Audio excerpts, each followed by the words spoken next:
11వ తారీఖు వరకు కూడా వైభవపేతంగా నిర్వహించడానికి అందరి యొక్క సహకారంతో ఏర్పాట్లు అవి చేసుకోవడం జరిగింది.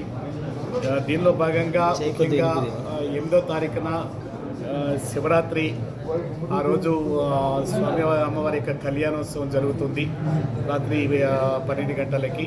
అలాగే 10 గంటల నుంచి రాత్రి 10 గంటల నుంచి 12 గంటల వరకు కూడా పాకాలంకరణ ఉత్సవం అనేది ఉంటుంది.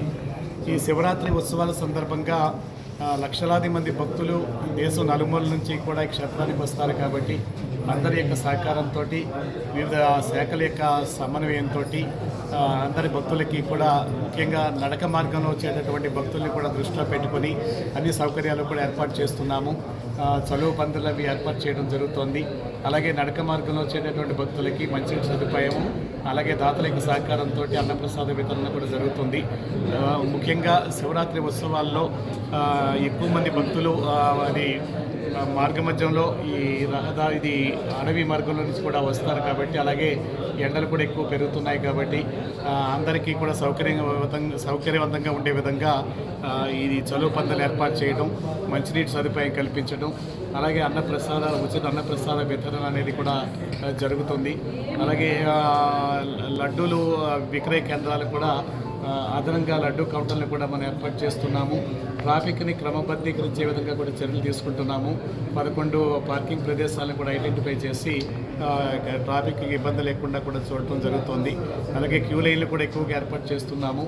ముఖ్యంగా ఇది శివస్వాములకి ఇబ్బంది లేకుండా 1వ తారీఖు నుంచి 5వ తారీఖు వరకు కూడా ఉచిత ఈ స్పర్శ దర్శనం ఏర్పాటు చేయడం అనేది జరుగుతుంది. అలాగే 6వ తారీఖు నుంచి 11 వరకు కూడా ఎలాంటి ఈ స్పర్శ దర్శనాలు అవి ఉండవు. ఈ 11 రోజుల పాటు ఆర్జిత సేవలు రద్దు చేయడం అనేది జరుగుతోంది.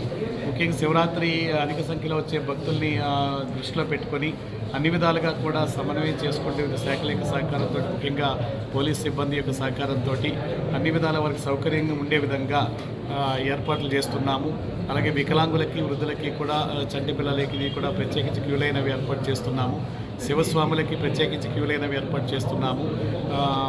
దర్శనానికి ఇబ్బంది లేక ముఖ్యంగా సామాన్య భక్తుల యొక్క దృష్టిలో పెట్టుకొని వారికి శీఘ్రగతిని దర్శనం అయ్యే విధంగా కూడా చర్యలు తీసుకోవడం అనేది జరుగుతుంది.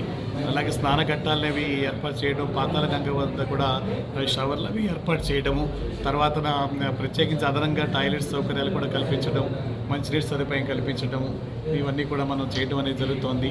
అలా కల్చరల్ ప్రోగ్రామ్స్ని కూడా మనం ఏర్పాటు చేసుకోవడం అనేది జరుగుతుందండి. ఏ విధంగా కూడా ఇబ్బంది లేకుండా అన్ని విధాలా కూడా భక్తులు స్వామి అమ్మవారికి దర్శనం చేసుకుని ఇది అందరికీ కూడా సకల సౌకర్యాలు కూడా కలగాలని చెప్పి స్వామి అమ్మవారిని కూడా ప్రార్థించడం జరుగుతుందండి. అందరికీ కూడా శుభాభివందనాలు తెలియజేయడం జరుగుతుంది.